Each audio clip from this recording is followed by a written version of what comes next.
Hello दोस्तों, नमस्कार। मैं राकेश चंद जायसवाल आप सभी का हार्दिक स्वागत करता हूं कैडेट क्लासेस इंस्टीट्यूट में। मित्रों, जैसा कि आपने कल के हमारे वीडियो में देखा होगा, हम लोग पढ़ रहे हैं फंडामेंटल राइट, मौलिक अधिकार, जो संविधान का भाग 3 है और अनुच्छेद है 12 से 35। मैंने भी आपसे कहा था कि हमारे मौलिक अधिकार में कुल 7 मौलिक अधिकार थे, वर्तमान में 6 हैं। तो जो 6 मौलिक अधिकार थे, तो कल हम लोगों ने समानता का अधिकार पढ़ा, दूसरा पढ़ा स्वतंत्रता का अधिकार, और आज हम लोग पढ़ेंगे शोषण के विरुद्ध अधिकार। शोषण के विरुद्ध अधिकार जो अनुच्छेद 23 और 24 में है। मित्रों, आप सभी जानते हैं कि सदियों से अपने देश में मानव ही मानव का शोषण कर रहा था। उस शोषण को रोकने के लिए हमारे संविधान निर्माताओं ने मौलिक अधिकार में शोषण के विरुद्ध अधिकार का अनुच्छेद 23 और 24 में प्रावधान कर दिया है, ताकि भारत में शोषण समाप्त हो जाए और एक समतावादी समाज की रचना हो। तो आइए हम लोग शोषण के विरुद्ध अधिकार में जो अनुच्छेद 23 है, पहले उसको हम लोग पढ़ने चल रहे हैं। अनुच्छेद 23 कहता है, बलात् श्रम का निषेध एवं मानव के क्रय विक्रय पर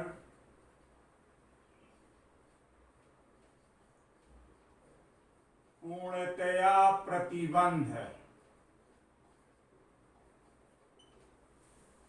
अनुच्छेद 23 किसी भी व्यक्ति को, किसी भी मानव को जो भारतीय नागरिक है, जबरन उससे कोई बेगार या कार्य नहीं करवाया जाएगा। उस मानव के साथ कोई दुर्व्यवहार नहीं किया जाएगा, क्योंकि यह शोषण है। किसी भी मानव को क्रय विक्रय, बेचा और खरीदा नहीं जाएगा। भारत में दासत्व प्रथा का अंत कर दिया गया। 1833 के अधिनियम में उस समय का भारत का governor general Lord William Bentinck ने भारत में दास प्रथा का अंत किया। फिर भी यह भारत में कहीं न कहीं चल रहा था। हमारे आधुनिक संविधान निर्माताओं ने अनुच्छेद 23 में इसको पूर्ण रूप में समाप्त कर दिया।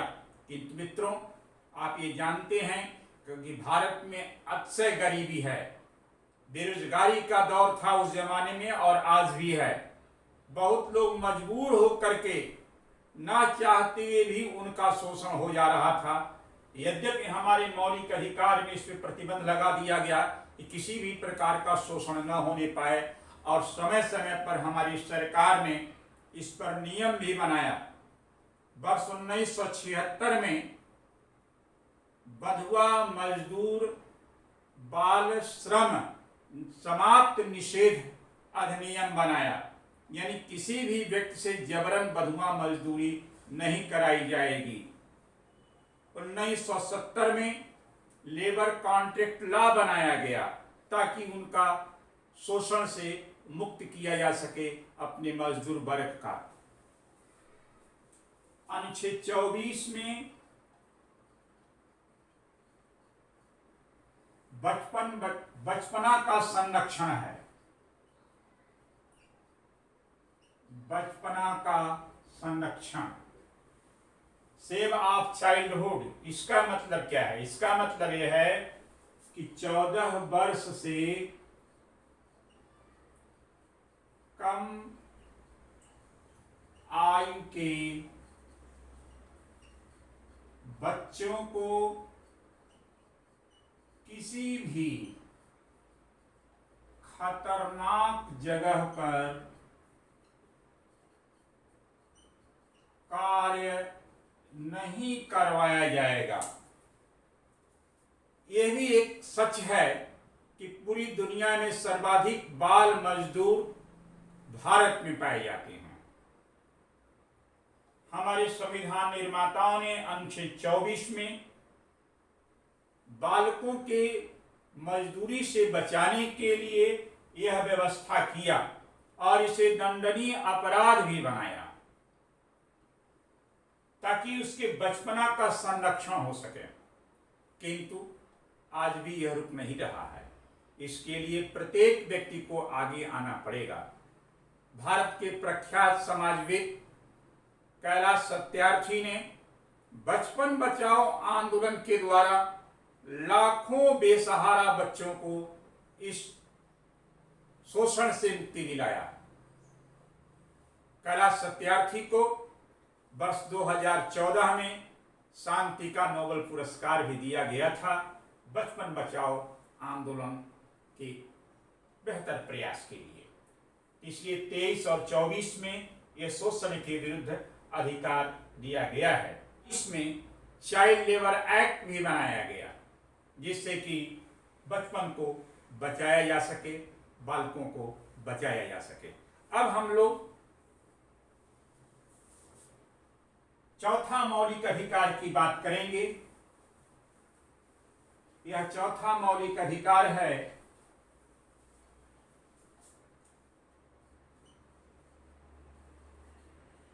धार्मिक स्वतंत्रता का अधिकार।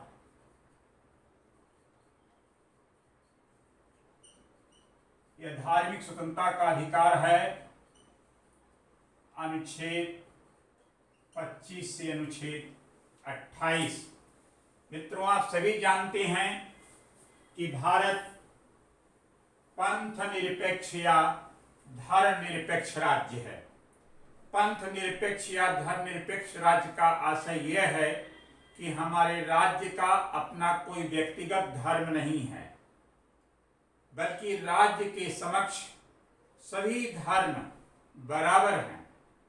राज्य यह तय नहीं करता है किसी भी व्यक्ति की धार्मिक क्रियाकलाप और पूजा पद्धति क्या होगा। भारत के प्रत्येक नागरिकों को अपने मन से अपने धर्म को मानने या न मानने की स्वतंत्रता है। उसी को संदर्भ में रख करके हमारे मौलिक अधिकार में चौथा मौलिक अधिकार शामिल किया गया है, धार्मिक स्वतंत्रता का अधिकार, अनुच्छेद 25 से 28। अब एक एक अनुच्छेद को हम लोग पढ़ेंगे। अनुच्छेद 25 कहता है प्रत्येक भारतीय नागरिक को अपने अंतःकरण, प्रत्येक भारतीय नागरिक को अपने अंतःकरण के अनुसार अपने धर्म को मानने या न मानने की स्वतंत्रता है। यह बहुत बड़ी बात है। आप चाहे आस्तिक रहिए चाहे नास्तिक रहिए, आपके ऊपर कोई जबरदस्ती नहीं है। एक दूसरी महत्वपूर्ण बात, इसी अनुच्छेद के तहत सिखों को अपने धार्मिक पहचान धारण करने की स्वतंत्रता है। इसी अनुच्छेद 25 के अंतर्गत भारत में सभी धार्मिक संस्थाओं को अपने धर्म का प्रचार प्रसार करने की भी स्वतंत्रता प्राप्त है। मित्रों, एक बात ध्यान रखिएगा, अपने संविधान में कहीं पर भी धर्मांतरण का उल्लेख नहीं है और ना ही उस पर रोक लगाने का उल्लेख है। लेकिन सुप्रीम कोर्ट ने अपने निर्णय में कहा व्यक्तिगत रूप से हर व्यक्ति स्वतंत्र है धर्म परिवर्तन करने का। यदि हमारे कानून और व्यवस्था को यह पता चलता है कि किसी विशेष लाभ के खातिर धर्मांतरण कराया गया तो वह अनुचित माना जाएगा और वहां पर कानूनी कार्यवाही की जाएगी। अनुच्छेद 26 कहता है, अनुच्छेद 26 सभी धार्मिक संस्थाओं को अपने अपने धर्मों का प्रबंधन मैनेजमेंट करने की स्वतंत्रता है। उसमें राज्य सरकार कोई हस्तक्षेप नहीं करेगी, उसको वह स्वतंत्रता है ताकि निरपेक्षता का दृष्टिकोण भारत में स्थापित रहे। अनुच्छेद 27 कहता है, सभी धार्मिक संस्थाएं अपनी आय एवं संपत्ति पर चाहे तो राज्य को कर, टैक्स या कर दे या न दे, यानी बाध्यकारिता नहीं है। आप जानते हैं कि आयकर अधिनियम का यह सिद्धांत है कि यदि कोई भारत का नागरिक संस्था एक आय से अधिक इनकम करता है, जो 5 लाख रुपए है सालाना, तो उससे इनकम टैक्स लिया जाएगा। लेकिन अनुच्छेद 27 में धार्मिक संस्थाओं को यह स्वतंत्रता है कि वह अपनी इनकम, अपनी चढ़ावा, अपनी प्रॉपर्टी इत्यादि से जो लाभ प्राप्त करता है उस पर चाहे तो राज्य को टैक्स दे और चाहे तो न दे, यद्यपि कोई बाध्यता नहीं है। बाध्यता इसलिए नहीं लिखा गया क्योंकि ये हमारी धार्मिक संस्थाएं जो आय प्राप्त करती हैं उससे वे कहीं न कहीं जनता के लिए धार्मिक कार्य करते हैं, सेवा का कार्य करते हैं, इसलिए टैक्स देने से उन्हें उन्मुक्ति है। लेकिन यदि वह टैक्स देना चाहते हैं तो सरकार को कोई दिक्कत भी नहीं है, वह ग्रहण भी कर सकती है। और अनुच्छेद 28 में सभी धार्मिक संस्थाओं को अपने धर्म, अपनी उपासना का प्रचार प्रसार व्यवस्था बनाए रखने के लिए अपनी शिक्षण संस्था की स्थापना कर सकती है। हिंदुस्तान के तमाम धार्मिक संस्थाएं अपनी शिक्षण संस्थाएं स्थापित करती हैं और वह शिक्षण संस्था राज्य के कानून के तहत रजिस्टर्ड होता है और उसी के तहत वह कार्य करते हैं। एक और महत्वपूर्ण बात, यदि इन शिक्षण संस्थाओं में राज्य के द्वारा प्रत्यक्ष या अप्रत्यक्ष सहायता या अनुदान दिया गया तो उस शिक्षण संस्था में सभी धर्म के बच्चों को पढ़ाया जाएगा। किसी भी धर्म के बच्चों को पढ़ने से आप मना नहीं कर सकते हैं। साथ ही साथ सरकार के द्वारा सहायता दिए गए शिक्षण संस्थाओं में धार्मिक शिक्षा पर प्रतिबंध होगा, निजी धार्मिक शिक्षा पर प्रतिबंध होगा। यदि धार्मिक शिक्षा देना जरूरी है तो वह नैतिक शिक्षा होगी। नैतिक शिक्षा का अर्थ यह है कि सभी धर्मों के सत्य को उसमें समाहित किया जाएगा, जहां राम भी होंगे, रहीम भी होंगे, गुरु नानक और कबीर भी होंगे, जिसे हम लोग सर्वधर्म समभाव का सिद्धांत के रूप में जानते हैं।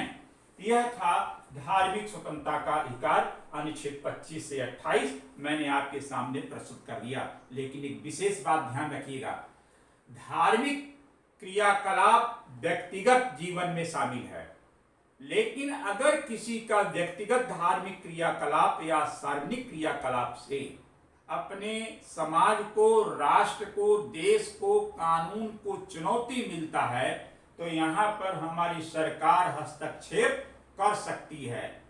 स्वास्थ्य के आधार पर,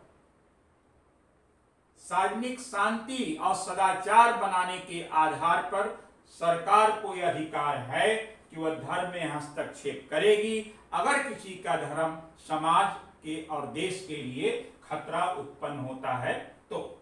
ये था आपका धार्मिक स्वतंत्रता का अधिकार। अब हम लोग 5वां मौलिक अधिकार पढ़ने चल रहे हैं। और यह पांचवा मौलिक अधिकार है संस्कृति एवं शिक्षा से संबंधित अधिकार। अनुच्छेद है 29 और 30। कल्चरल एजुकेशनल राइट, संस्कृति एवं शिक्षा से संबंधित अधिकार। अनुच्छेद 29 कहता है प्रत्येक नागरिकों को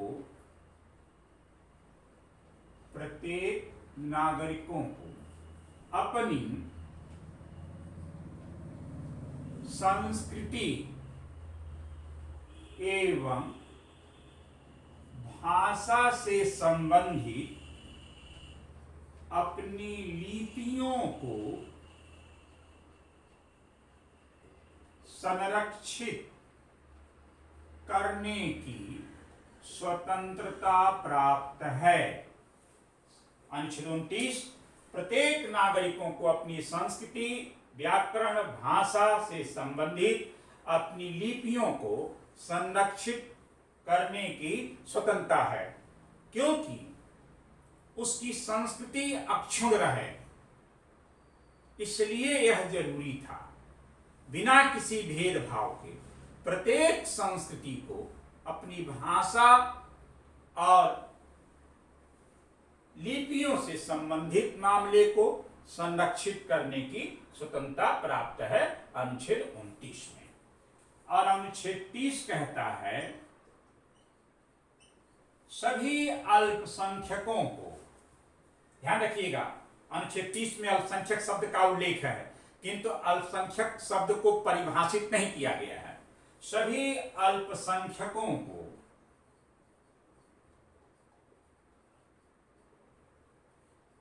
अपनी शिक्षण संस्था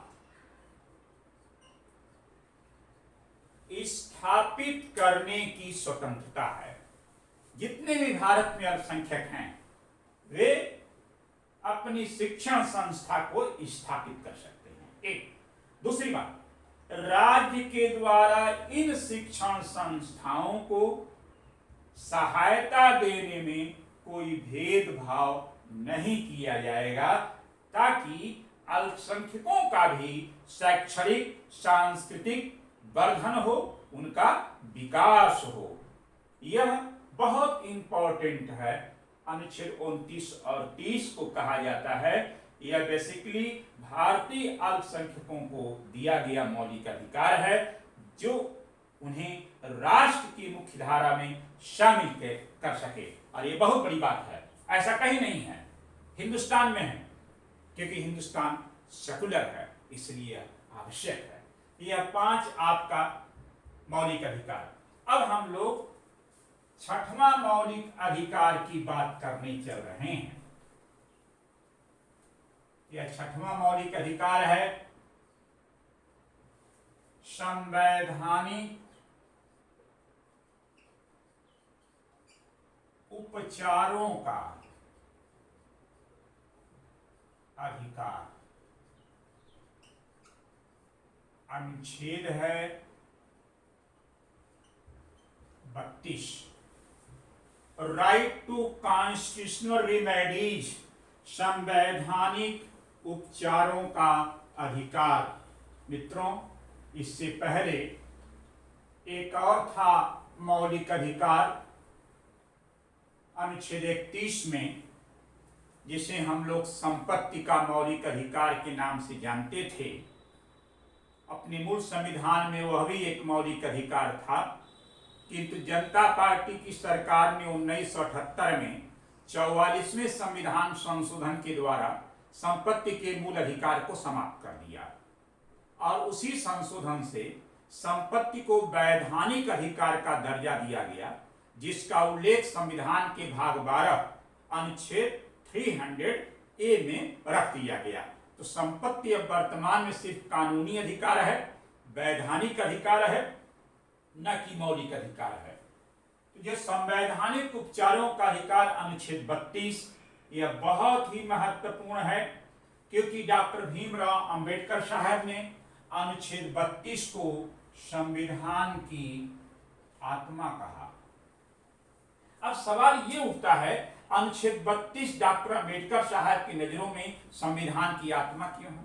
तो आत्मा इसलिए है क्योंकि हमारे जो भी मौलिक अधिकार हम लोग पढ़े हैं, समता का अधिकार, स्वतंत्रता का अधिकार, शोषण के विरुद्ध अधिकार, धार्मिक स्वतंत्रता का अधिकार, संस्कृति एवं शिक्षा से संबंधित अधिकार, अगर इन अधिकारों को कोई नुकसान पहुंचा रहा हो, चाहे वो राष्ट्र हो, सरकार हो, समाज हो, व्यक्ति हो, प्रशासक हो, तो हम अपने अधिकारों को संरक्षित करने के लिए सुप्रीम कोर्ट से या सुप्रीम कोर्ट के पास जाकर के हम न्याय का गुहार लगाएंगे और हमारी सुप्रीम कोर्ट और हाई कोर्ट अपने नागरिकों के मौलिक अधिकारों को सुरक्षा एवं संरक्षा देने के लिए अनुच्छेद 32 में संवैधानिक उपचार का अधिकार प्राप्त है, जिसके बिना संविधान शून्य हो जाएगा। इसलिए डॉक्टर साहब ने कहा था कि मेरी नजर में संविधान का कोई भी एक अनुच्छेद संविधान की आत्मा है तो वह अनुच्छेद 32 है। तो अनुच्छेद 32 में सुप्रीम कोर्ट को अपने नागरिकों के मौलिक अधिकारों की सुरक्षा एवं संरक्षा करने के लिए 5 प्रकार की लेख, 5 लेख, अंग्रेजी में कहते हैं रिट्स, WRITS, 5 रिट्स जारी करने का अधिकार है सुप्रीम कोर्ट को। यह 5 रिट्स में पहला है हैबियस कॉर्पस, बंदी प्रत्यक्षीकरण। दूसरा है परमादेश, मैंडमस। तीसरा है प्रतिषेध। चौथा है उत्प्रेषण और 5वां है अधिकार परीक्षा। ये 5 रिट्स, इन्हीं 5 के द्वारा सुप्रीम कोर्ट अनुच्छेद 32 में नागरिकों के मौलिक अधिकारों के हनन को रोकती है, उसका संरक्षण प्रदान करती है। यद्यपि हाई कोर्ट को यही 5 रिट जारी करने के लिए अनुच्छेद 226 में यह अधिकार है। हाई कोर्ट अनुच्छेद 226 में 5 रिट जारी करेगा और सुप्रीम कोर्ट अनुच्छेद 32 में यह 5 रिट्स जारी करेगा, जिससे कि नागरिकों के अधिकारों की सुरक्षा किया जा सके, संरक्षा किया जा सके। इसी को कहते हैं संवैधानिक उपचारों का अधिकार। अब आइए एक एक को हम लोग डिफाइन करते हैं, परिभाषित करते हैं। तो पहला है बंदी प्रत्यक्षीकरण, यह सबसे इंपॉर्टेंट है। बंदी प्रत्यक्षीकरण, हैबियस कॉर्पस, इसका शाब्दिक अर्थ होता है सशरीर न्यायालय में उपस्थित होना। जब किसी व्यक्ति को अवैध रूप से नजरबंद किया जाता है तो उसकी अवैध रूप से नजरबंदी की समीक्षा करती है सुप्रीम कोर्ट, और वह देखती है कि यदि उसे अवैध रूप से नजरबंद किया गया है बिना किसी कारण के, तो उसे बाइज्जत बरी किया जा सकता है। तो habeas corpus is most important writ इसके तहत। दूसरा है परमादेश, इसका अर्थ होता है हम आदेश देते हैं, मैंडमस।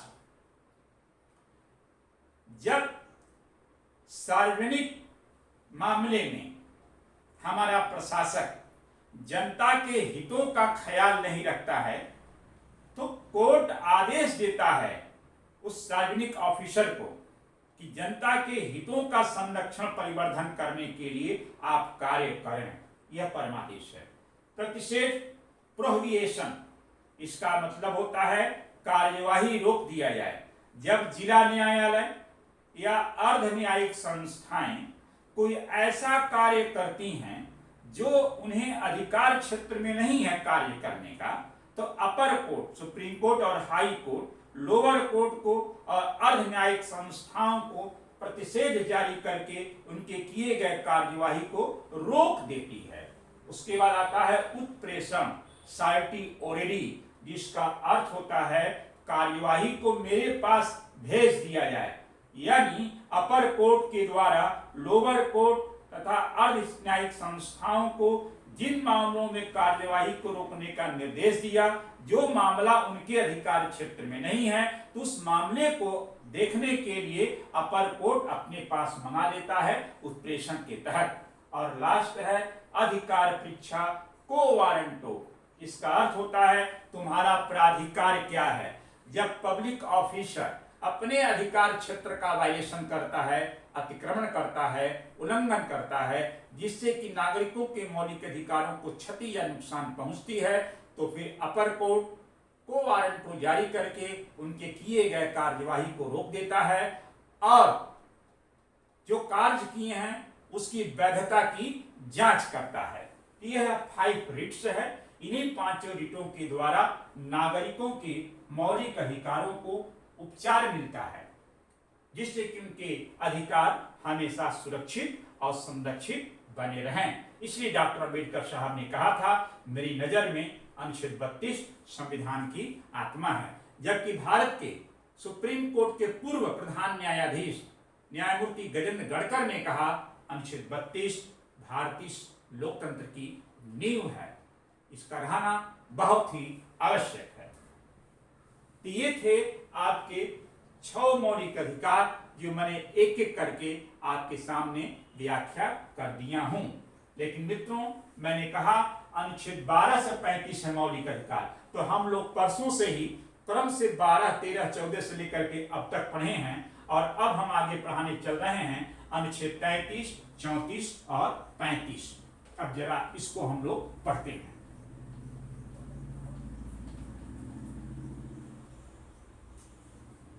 अनुच्छेद 33,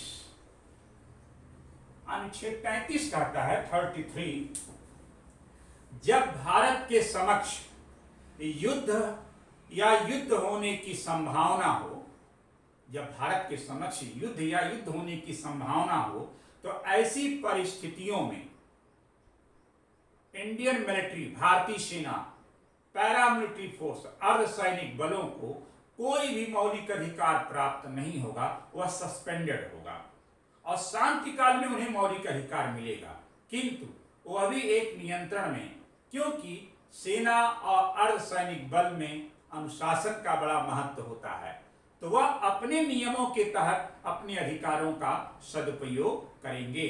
तो हमारे संविधान निर्माताओं ने विशेष परिस्थितियों में इस व्यवस्था का उल्लेख कर दिया गया है कि जब भारत के सामने युद्ध होने की संभावना हो या युद्ध हो रहा हो या आंतरिक अशांति हो, तब उस काल में अपने सैनिकों को, अर्धसैनिक बलों को कोई भी मौलिक अधिकार प्राप्त नहीं होगा। इसका उल्लेख अनुच्छेद 33 में है।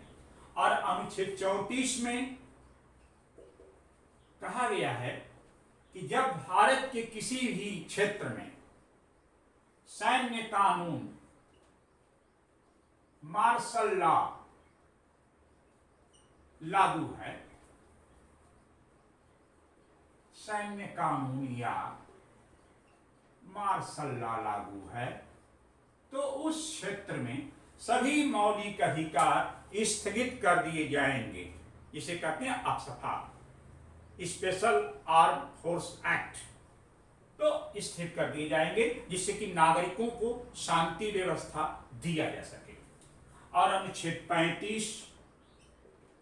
35 कहता है, संसद को अधिकार है कि, संसद को अधिकार है कि वह मौलिक अधिकारों में कोई भी संशोधन और परिवर्तन कर सके, जिससे कि समय समय पर अपने नागरिकों की आवश्यकता की पूर्ति हो सके। कहीं कोई संकट हो तो उसे समाधान किया जा सके। मौलिक अधिकार में संशोधन और परिवर्तन करने का अधिकार राज्य विधानमंडलों को नहीं है, सिर्फ और सिर्फ संसद को है। मित्रों, एक बात और विशेष, इसी अनुच्छेद 35 में अनुच्छेद 35A जोड़ा गया 1954 में, जो जम्मू कश्मीर राज्य के नागरिकों को विशेष अधिकार की व्यवस्था करता था नेहरू जी की सरकार के द्वारा, किंतु वर्तमान सरकार ने 5 अगस्त 2019 को जम्मू कश्मीर का जो स्पेशल राइट था 35A को भी समाप्त कर दिया। इस प्रकार से हमने मौलिक अधिकार संविधान के भाग 3 अनुच्छेद 12 से 35 सभी अनुच्छेदों का संक्षिप्त में महत्वपूर्ण चीजों का ही वर्णन किया गया है। अभी बहुत विस्तार नहीं किया, और अब हम कल बतलाएंगे आप लोगों को मौलिक अधिकार से संबंधित आए हुए महत्वपूर्ण प्रश्न, तथा इस पर हम 3 केस की भी चर्चा करेंगे।